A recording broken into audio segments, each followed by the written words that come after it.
कक्षा 10वीं में हम अध्याय 4 देख रहे हैं। अध्याय 4 में 4.4 एक्सरसाइज देखेंगे और 4.4 एक्सरसाइज में ये सवाल था। सवाल के ऊपर लिखा हुआ है द्विघात समीकरण के मूलों की प्रकृति बताइए। ये द्विघात समीकरण है, इसके मूलों की प्रकृति बताना है। कैसे बताएंगे बताऊंगा मैं आपको। और मूलों का अस्तित्व हो तो ज्ञात करो। मूलों की प्रकृति चेक करेंगे, अस्तित्व चेक करेंगे और फिर अस्तित्व होगा तो ज्ञात करेंगे। उसको हम ज्ञात करने की 3 विधियां थी, एक वर्गखंड विधि थी, एक पूर्ण विधि थी, एक सूत्र विधि थी। मैं यहाँ पर सूत्र विधि के माध्यम से आपको करते बताऊंगा, ठीक है। तो सबसे पहले मैं मूलों की प्रकृति कैसे डिसाइड करते हैं हम उसको समझाना जा रहा था। तो हम जानते थे ax² plus bx plus c equal to 0, जहाँ a किसी वास्तविक संख्या है और a बराबर नहीं है 0 के, ये द्विघात समीकरण का मानक रूप कहलाता है। इसी में d बराबर हम जानते हैं b² माइनस 4ac होता है। इसे विभक्ति का या विवेचक या डिस्क्रिमिनेंट कहते हैं। इससे डिसाइड होता है कि किसी समीकरण के मूल वास्तविक होंगे, बराबर होंगे, भिन्न होंगे। क्या आप देख रहे हैं अभी पहली कंडीशन ये थी d यदि बड़ा होगा 0 से तो दो भिन्न व वास्तविक मूल है, ऐसा हम कहते हैं। सेकेंड, यदि d बराबर 0 हो तो दो समान या बराबर कह दो, दो बराबर व वास्तविक मूल है। और तीसरा और होता है अपना d > 0 तो वास्तविक मूल नहीं है, ऐसा लिखते हैं, वास्तविक मूल नहीं है। जब भी हमें मूलों की प्रकृति बताना है तो हम सबसे पहले d निकालेंगे और फिर देखेंगे d का मान 0 है या 0 से बड़ा है या 0 से छोटा है, फिर मूलों की प्रकृति डिसाइड हो जाएगी। तो हम यहाँ से एबीसी के मान निकालेंगे और d निकालेंगे। तो हम देखेंगे की तुलना द्विघात समीकरण ax² plus bx plus c बराबर 0 से करने पर जब इससे तुलना करेंगे ना तो s की घात 2 का गुणांक यहाँ a है और यहाँ s की घात 2 का गुणांक 2 है, तो a बराबर 2 आ जाएगा। बात करते हैं b, s के बाजू में यहाँ b है तो वहां पर s के बाजू में माइनस के लिए c बराबर 5 है। हम जानते थे d बराबर b² माइनस 4ac होता है। इससे ही मूलों की प्रकृति डिसाइड होती है। तो d निकालना पड़ेगा हमें। d बराबर b कितना था माइनस 3 का स्क्वायर, 4 a का मान 2 था, c का मान 5 था। इसमें गुणा को निशाने से गुणा के होते हैं। हम देख रहे हैं 3 का वर्ग हो जाएंगे, वहां धन का 9 हो जाएगा, 4 × 5 40 घटाएंगे हम तो 30 बचेगा। अब हम देख रहे हैं ये छोटा है 0 से, नेगेटिव आ रहा है, छोटा है 0 से, हम लिखेंगे वास्तविक मूल नहीं है, वास्तविक मूल नहीं है, यानी मूलों का अस्तित्व ही नहीं है। इसको आगे नहीं जाना, यही हो जाना, इतना ही आंसर है, इतना ही हो जाना है, ठीक है। इसको आगे नहीं ले जाना है।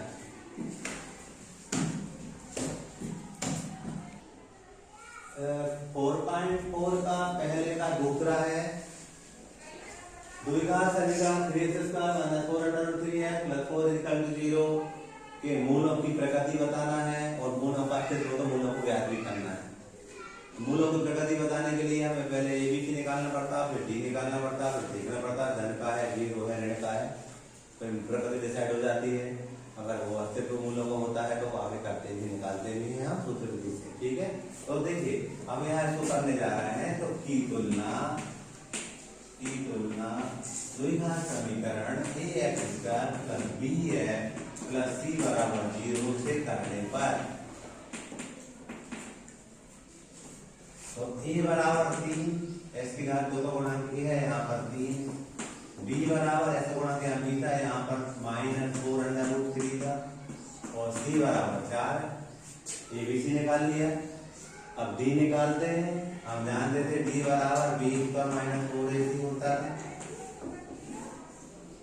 और d बराबर b² मतलब -4√3 का होल स्क्वायर 4 मतलब 3 और c का मतलब 4। बीच में कोई निशान नहीं, तो गुणा के होते हैं। अब b बराबर, अब मैं आपको ऋण 4 करने 3 का 2 बार गुणा करके रखकर दिखा रहा हूँ। ऋण 4 करने 3 में गुणा करेंगे ऋण 4 करने 3 का, तो ऋण ऋण का धन 4 को 16 करने 3 करेंगे 9, 16 9 का 3 होता है, 9 का वर्गमूल 3 होता है, 16 3 48 होता है। क्लियर? तो मैंने लिख दिया 48 माइनस 4 3 12 चौको 48, देखिए 48 आया। तो d बराबर 0 आ गया। अब d जब 0 आ गया तो हम कहते थे, वो देखा था जब d 0 होता तो बराबर और वास्तविक मूल होते हैं, ऐसा हम कहते थे। तो यहाँ पर क्या होंगे इसके 2 बराबर एवं वास्तविक मूल है। डेफिनेटली 0 आया तो मूलों का अस्तित्व भी है, 0 हो जाए 0 से बड़ा आ जाए तो मूलों का अस्तित्व है कहते हैं, मतलब मूलों का अस्तित्व भी है, मूलों का अस्तित्व है। अब है तो ज्ञात करने पड़ेंगे हमें। ज्ञात करने के लिए हम जानते थे फॉर्मूला होता था इधर आकर 2x बराबर minus b plus minus under root में यहाँ d लिख दो। d क्यों लिख रहा हूँ? करने के अंदर b उसका माइनस थोड़ी सी होता था, रोटी है हमारा, तो d कह सकते हैं हम सीधा सीधा। तो x बराबर माइनस b का मान था हमारे पास minus 4 under root 3 plus minus d का मान हमने निकाला था 0 अपॉन 2, a का मान था हमारे पास 3। आप देखोगे x बराबर ऋण का धन 4 अंडर रूट 3 बटे, अपन जानते हैं ये तो 0 हो गया, अंडर रूट 0 का मतलब 0 होता है, 0 की संख्या बिंदु की संख्या मिलती है, और बटे में कितना था 6 था, ये 3 में भी 6। x बराबर 2 दूनी 4 2 3 6, तो 2 करनी 3 बटे 3 आएगा। और आगे भी कर सकते हैं, हम जानते थे जो 3 था उसको करनी 3 दो बार लिख सकते हैं, करनी में 2 का 3 हो जाता है, इस 3 को मैं 2 बार लिख दूंगा। x बराबर 2 करनी 3, इसको लिखा करनी 3 इंटू करनी 3, 1 करनी 3 से करनी 3 कट जाएगा, 2 बटे करनी 3, ये आपका आंसर होगा। क्लियर?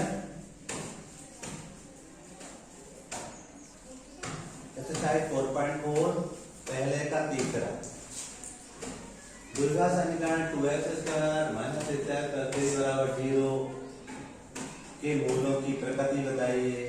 मूलों का अस्तित्व हो तो उसे ज्ञात कीजिए। प्रकृति बताना होता है तो हमें सबसे पहले इस समीकरण की व्यापक समीकरण से तुलना करते हैं और एबीसी निकालना पड़ता है। एबीसी मिल जाता है, फिर डी निकालना पड़ता है, फिर डी को देखते हैं वो 0 है, धन का है, ऋण का है, वहां से 3 सूत्रों के माध्यम से हम डिसाइड कर लेते हैं मूलों की प्रकृति कैसी है, और वहीं से अनुमान लग जाता है कि अस्तित्व है मूलों की नहीं है। ठीक है, तो हम करने जा रहे हैं कि तुलना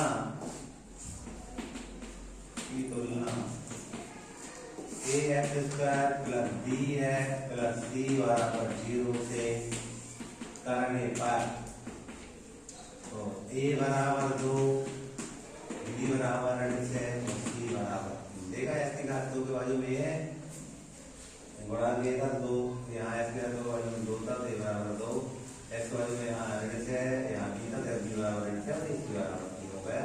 हम जानते थे c बराबर b² माइनस 4ac होता है, इसको निकालना इसलिए जरूरी है, इससे ही हम जांच कर पाते हैं कि प्रकृति कैसी है इसकी।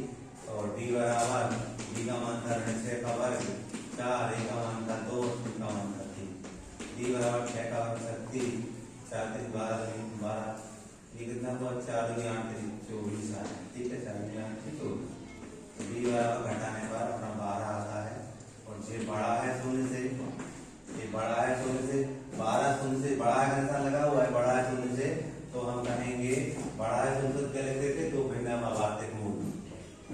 अतः द्विघा समीकरण के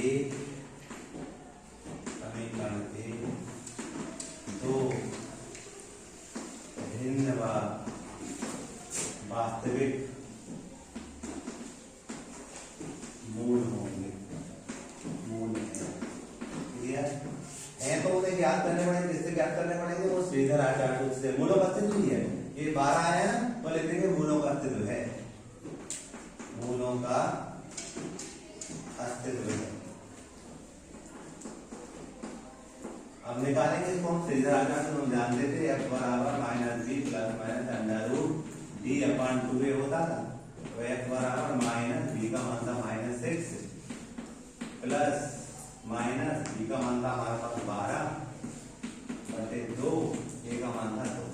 तो x बराबर 6 100 पर 12 को हम करेंगे 12 है करनी 12 का मतलब क्या हो रहा है 12 को गुणन करने का लेंगे 2 × 3 12 2 3 6 और 3 कम 3 तो क्या होता है 2 का जोड़ा बन जाता है 3 का नहीं बनता है। तो हम कहते 2 बार 3 अंदर रह जाएगा तो 2 का नहीं 3 हो जाएगा बटे कितना था 4।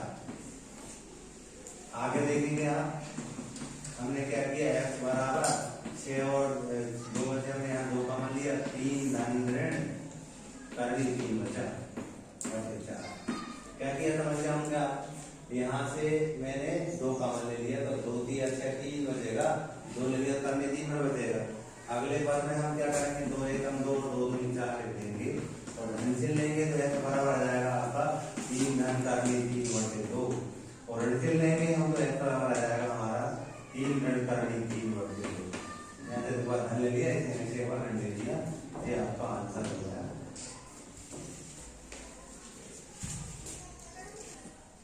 प्रश्न 4.4 सवाल नंबर 2 था 2 में 2 सवाल थे के किस मान के लिए द्विघात समीकरण 2x² प्लस के धन 3 बराबर 0 के मूल बराबर होंगे। सेकंड केस है ये। तो हम के किस मान के लिए मूल बराबर होंगे तो मूल बराबर की सूत्र लगाएंगे। हम जानते हैं द्विघात समीकरण के मूल बराबर होते हैं यदि d बराबर 0 d 0 मतलब b² - 4ac बराबर 0। इस बात का हम लगाएंगे तो सबसे पहले तो इसका हम इसके हम abc के मान निकालेंगे इसके मान निकालेंगे abc। तो यहाँ लिखेंगे की तुलना द्विघात समीकरण x² plus bx plus c बराबर 0 से करने पर करेंगे हम तो a बराबर 2 b बराबर k और c बराबर 3 दिया है। मूल समान है या बराबर है मतलब d बराबर 0 d बराबर 0 हम जानते थे d का मान होता है b पर -4ac बराबर 0 ये सूत्र होता है इसको लगाएंगे हम। तो b का मान था k तो k का स्क्वायर -4 a मतलब 2 है और c कितना है 3 बराबर 0 ये k स्क्वायर 4 दूनी 8 3 24 बराबर 0 पक्षांतर करेंगे a बराबर धन 24 पक्षांतर करेंगे धन के बन जाएंगे 0 धन 4 24 से 24 ही आएंगे। अब हम 24 से निकालते हैं गुणनखंड 2 एकम 2 2 4 2 3 12 2 3 6 हम देख रहे हैं इसका जोड़ा बन दे रहा है। यहाँ लिख देंगे हम a की घात 2 2 की घात 2 इनका जोड़ा नहीं बनता तो हमें गुणा करके 6 देंगे। जैसे ही हम k का मान निकालेंगे हम तो धन ऋण लग जाएगा और 2 पर नीचे आ जाएगा। भाई घात 2 से घात 2 ये कट जाती है लेकिन क्या हो रहा है इस 6 पर नहीं है 6 पर कट आ जाता है जब भी वर्गमूल लेकर धन ऋण लगाते हैं। क्लियर।